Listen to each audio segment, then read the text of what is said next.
இது எங்கள் அம்மாவோட ஃபேமிலி. இன்றைக்கி வந்து கடற்கரைக்கு வந்திருந்தாங்க. பாட்டி ஒருத்தவங்க இறந்து போயிட்டாங்களா, அதுக்காக காரியம் பண்ணுறதுக்காக வந்திருந்தாங்க. ரொம்ப நாள் கழித்து உறவுகள்லாம் சந்திக்கிற மாதிரி இருந்துச்சு. ரொம்ப சந்தோஷமாக இருந்துச்சு. எல்லோரையும் பார்க்கும்போது இன்னும் ரொம்ப ஹாப்பி. ஏன்னா இவங்கெல்லாம் நம்ம பேசுவோமா அப்படிங்கிற மாதிரி இருந்த ஒரு சூழ்நிலை. ஆனால் இப்போ வந்து நம்மளோட சொந்த பந்தம் எல்லாம் ஒன்று சேரும்போது ரொம்ப ரொம்ப சந்தோஷமாக இருந்துச்சு. எனக்கு இன்றைக்கி சொல்லவே முடியாத அளவுக்கு சந்தோஷம். எப்படியோ நம்ம எங்கே வந்திருக்கோம் அப்படின்னு பார்த்தீங்கன்னா, நம்ம ஊரில் தான், தேவபுரத்தில் தான். எங்கெங்கேயோ இருந்து நம்ம ஊருக்கு தான் வருவாங்க இந்த நவபாசனத்துக்காக. ஆனால் நம்ம வந்து எங்கேயுமே இங்கே இருந்துட்டு பக்கத்தில் கூட நம்ம அந்த நவபாசனத்தை போய் பார்க்குறது கிடையாது.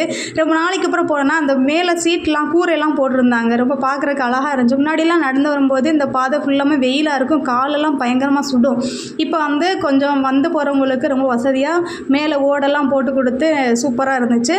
போகும்போது பார்த்திங்கன்னா 5 நவக்கிரகம் தான் தெரிஞ்சு. ஏன்னா டைம் ஆயிடுச்சு, நாங்கள் போகும்போது 10 மணிட்டு ஆயிடுச்சா. அதனால் நம்ம காலையில் சீக்கிரம் போனோம் அப்படின்னா 9 நவக்கிரகமும் நல்லா தெரியும்.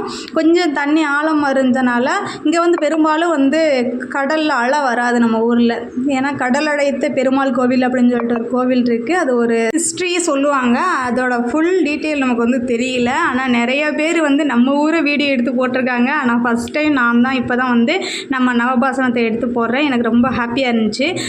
பார்க்குறதுக்கு இப்போ கோயில் ரொம்ப சூப்பராக இருக்குது. ஏன்னா இப்போல்லாம் நிறைய ரூல்ஸ் வந்துருச்சு, குப்பையெல்லாம் போடக்கூடாது அந்த மாதிரி. முன்னாடிலாம் பார்த்தீங்கன்னா நாங்கள் சின்ன பிள்ளையாக இருக்கும்போது இந்த இடத்துக்கு போனோம் அப்படின்னாவே நிறையா வந்து இந்த பழைய ட்ரெஸ்ஸு பேப்பர் எல்லாமே அங்கங்கே மாலையெல்லாம் போட்டு போயிடுவாங்களா. இப்போ வந்து அப்பப்போ அலௌன்ஸ் பண்ணிக்கிட்டே இருக்கிறாங்க, மாலை எதுவுமே தண்ணிக்குள்ளே போடக்கூடாது, குப்பையெல்லாம் போடக்கூடாது அப்படிங்கிற மாதிரி.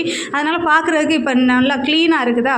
அப்படியே நம்மளும் போய் சாமி கும்பிட்டுட்டு அப்படியே சுற்றி வளைச்சி ஒரு வீடியோ எடுத்தாச்சு. ஏன்னா எப்பயுமே வந்து நம்ம ஊரில் கூட்டமாக இருந்துக்கிட்டே தான் இருக்கும். இந்த நாள் அப்படிலாம் கிடையாது, எல்லா நாளுமே கூட்டமாக தான் இருக்கும். அதே மாதிரி தான் இன்றைக்கி சாமியை கும்பிட்டுட்டு அதுக்கப்புறம் இந்த மண்டபத்தில் தான் வந்து அந்த பூஜையெல்லாம் பண்ணுவாங்க. அது என்ன பூஜைன்னு தெரியல. அந்த பூஜையெல்லாம் பண்ணிவிட்டு அதுக்கப்புறம் பக்கத்தில் ஒரு தெப்பக்குளம் இருக்கா, அதில் போய் நல்லா குளிச்சுட்டு அதுக்கப்புறம் வந்து ட்ரெஸ் சேஞ்ச் பண்ணிவிட்டு திரும்ப நம்ம எங்கே போகிறோம் அப்படின்னா பிள்ளையார் கோயில் தான். பக்கத்துலேயே பிள்ளையார் கோயில் இருக்குது. அந்த பிள்ளையார் கோயிலில் போய் சாமி கும்பிட்டுட்டு அதுக்கப்புறம் பின்னாடி வந்து கடல் அடைத்த பெருமாள் கோவில் இருக்குது, அங்கேயும் போய் சாமி கும்பிட்டுட்டு நம்மளுடைய தரிசனத்தை இன்னையோடு முடிச்சாச்சு. ஓகே, நெக்ஸ்ட் வீடியோவில் பார்க்கலாம். டாட்டா.